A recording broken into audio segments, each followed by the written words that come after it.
Audio Jungle.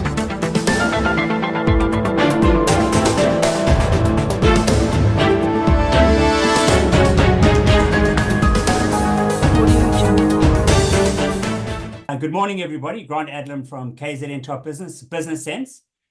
We're sitting here today with our two new editorial partners for Business Sense, and it's one of those incredible partnerships where they are going to provide information that is critical.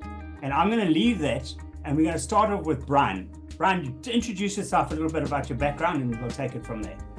Right, I'm Brian Payne. I've been doing tax for the last 30 years. So that probably explains the weathered look of that I have, but I've been doing specifically tax and tax consulting for the last 30 years.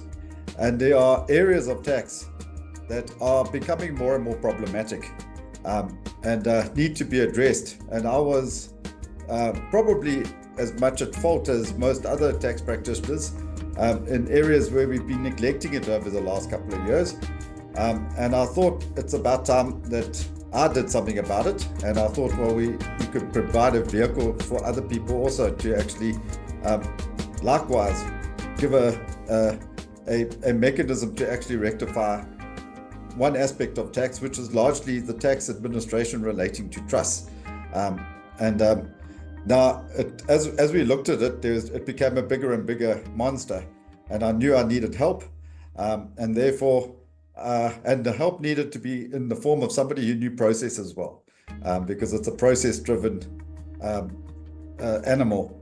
So fortunately, I've got a large family, and I could actually look to my family and get my brother-in-law on board as a partner to develop a process to actually administer and look after trusts. So I think that's where Alan came into play, and we formed a company which is called LEMS. And generally, our first port of call is to look at trusts and say, look, how do we efficiently and effectively terminate them? So that's a little bit of history of where I am. And also, I think from Alan's point of view, he's got an interesting RT history. Maybe I can't go back as far as 30 years because I'm a lot younger than Brian. But I've been in a number of different careers from education to healthcare administration to business consulting. But I think one of the things that has been consistent, and Brian alluded to it, is, process and data and largely automation has been a consistent theme of something that I've always done. Data and IT and automation has been a great enabler in largely an ops environment. And, I found that I've loved working with data. I did a data metrics degree a couple of years back, and really data metrics is what it says it is. It takes data and converts it into metrics. And, I say that it takes data and converts it into information. In business, everybody's looking for information. There's very little now in business that you can't measure, and I think that there's still a lot of opportunity in most businesses where there's a need for more and more information. So that's where I hail from a number of different backgrounds, but with data and metrics always being a theme. And as Brian said, we stumbled on this opportunity. Brian mentioned to me where he was wanting to go, and I thought, hey, I can do that. And hence, I jumped in and started working on getting out of Brian's head where the challenges were in the industry. And who the people are who need the system and who would be the clients of such a system, and really taking what I believe is a very complex landscape and trying to distill it into something a lot more simple, and hence, LEMS was born. We had a meeting earlier, while we were discussing becoming the editorial gurus on the subject, and maybe for the listener and people watching, just explain to them where we are, how we got here, and why it's so damn important we sort it out. Right. I think if you look, the whole concept of trusts, I think if you and I learned this when I was sitting on the SACA tax committee, the National Tax Committee board up in Johannesburg, and the chairman at the time said, do you know that KwaZulu-Natal is the trust capital of South Africa. There are more trusts formed in KwaZulu-Natal than anywhere else in South Africa. And I thought about it, and it's probably true. If someone moves as a consultant, we form a trust. Now, the problem lies is that there are the number of trusts, and I would hate to even hazard a guess as to how many trusts there are in KwaZulu-Natal, but the administration of the trust has been poorly done, and there's a number of trusts that actually the assets have been distributed many years ago, and the trust actually is no longer functional, and all that needs to happen is we need to get rid of them. Now, you asked, why do we have to get rid of them? Is because there's increasing focus being placed on trust and what's in trust and who the owners of trust is by the authorities. So I think there is a deadline, I think, coming up where the beneficial owners need to be reported to the master's office. Now, there's a reason for that. That's the first step of looking at it and saying, well, if you are a trustee of the trust and you haven't put in tax returns and you haven't done financial statements, you're in breach of your fiduciary duty in respect to that trust. There's been no real punishment for not doing our duties properly, but I think those are coming. So the word in the market is you either get your trusts up to date in all respects, or you need to get rid of them, and you can't just ignore it. And I honestly feel that a lot of what has been happening is people have just been ignoring it. So we looked at it and said, the reason why we ignore it is because it's a real pain to try and actually fix it. So where Alan and I come into it is we're going to try and take the pain out of, firstly, getting rid of trusts. If you want to get rid of trusts, we've got the process to do that. And we'll look at aspects of trust just to take the pain out of it for accountants and lawyers, mainly the people who are administering these trusts. So that was the function behind it. But I think it's a space to watch, because in over the next few years, you're going to see that there's going to be more and more oversight over the administration of the trust by trustees, and there's going to be penalties imposed on us if we don't actually toe the line. I think you're quite correct, and I know you're correct, is that I'm sitting with trusts sitting in my drawer here that are absolutely non-functional, and I haven't done anything because exactly that. It's just the mission to get rid of it. So between the two of you, you've got systems in place, it's seamless, you've done it your whole lives, and it's something that you can just help people do seamlessly, so you're the right people to get hold of.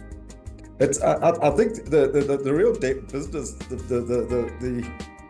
it's I think you hit the nail on the head. It's just something that no one else wants to do, unless you've got a process and processes in place to actually do it efficiently. You can't. It's soul destroying to try and do it. It doesn't take a lot. It takes an endless amount of time to do one, but if you can do 10, it still takes the same amount of time. So that's our thought process, is that if we really concentrate on doing them, there's just efficiency and scale. And it has to be well managed by process. I think there's an element of AI that also gets involved in it, because the documentation that's needed is standard. So we can produce a documentation by just having certain input criteria put in. All the documentation can be formed or can be presented and signed, and it just streamlines the whole process and makes it easy. So if you want to get hold of us, we can we'll show you how it works. Yeah, and I think, Grant, maybe to add to that, there's a number of permutations of how to close a trust down. It depends what documents you've got on hand. Many of these trusts are very old, and documentation has gone missing. And there's various elements of the documentation that are critical inputs to closing a trust down. What our system effectively does is understand what each trustee has got in hand, and then based on the information they've got in hand, we feed it into the process. We give them a portal, which is an electronic online, let's call it a set of pigeonholes to put all the right documentation into. We give you all the templates you need for your specific case. We manage it from there. And I think a lot of financial advisors out there from the ones that I've spoken to who are currently our clients have just said, we don't do this often enough to actually know what to do. We clever guys. We understand the whole landscape, but every time one of these things comes up, they feel as though they're taking a standing start. So, as you say, it's about building a process that understands all the variables that come in, how to process them, how to get them distilled into a pack that the master's office as a starting point can interpret and take from there. You can't overemphasize the importance of not ignoring it. So what I'm going to do now is, as you're speaking here, I'm putting up your web address on the screen, and people can get hold of you. And it doesn't matter who you are, as you say, your clients are the brokers, are the lawyers, are the people. But even myself sitting at home who don't have those, then you become the direct, and you do the work for us. So I think it's an absolutely critical element that you chaps are adding. So well done. If you want to know why I looked at it, is because I'm shocking when it comes to administration of these type of things. So it was out of desperation, because I knew that I had to find a solution of doing it where I didn't actually have to do it. It could almost be automated. And as long as I could fill in a form and somebody could tell me exactly what forms to actually go and gather and just put them in and get them, and it all got done for me, I knew I wasn't going to actually do it.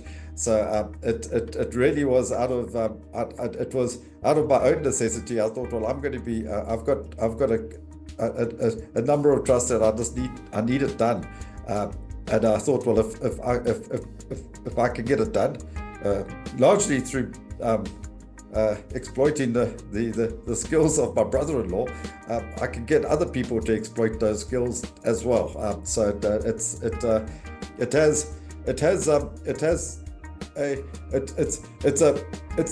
a necessary evil. I think we could call it that. It's not something anyone wants to do, but we have to. There's two avenues that you can use to get hold of us. The one is, our website is really for the man in the street who's carrying the liability of being a trustee of a trust and wants to close it down. And they can come through our system, through our website. And then the other one is a client who's a financial advisor with a whole lot of trusts. And we've had a couple of those who come in and they say, well, here's a whole lot, please can you help me? And with both of those clients, what we prefer to do is to sit up front and just make sure everybody understands the inputs, because once we get the inputs clear and we all understand what each trust has and what it doesn't have, and we feed those into the system, after that, it's a toboggan ride all the way down to the bottom of the hill in terms of just getting it all into one place and administering it from there. But people can get hold of us either through our website or give us a call. We're happy to sit with either the individual or the financial advisor and just take them through a very comfortable process, because no one's comfortable with this documentation. It's all foreign if you don't deal with it every day. So we understand it all. We know what the master needs. We know how to get it there. We know how to get it out of there. So have a chat with us, and we'll help you understand it and lead you through what might look like a terrifying process. Brian, Alan, people are going to be hearing lots from you because you're an official columnist in the KZN Top Business, informing business and people out there on your specific line of expertise. So the blog that you wrote last week's publication is on the blog already, and those will be updated. So subscribers will be getting all your information. So just what I'm saying to everybody out there is that don't sit back on your laurels, do it now. Don't wait for it. We do typically do that, particularly in Natal. Last minute bomb. Do it now. So there you go. From Grant Adlam at KZN Top Business and Business Sense is me signing off. Audio Jungle.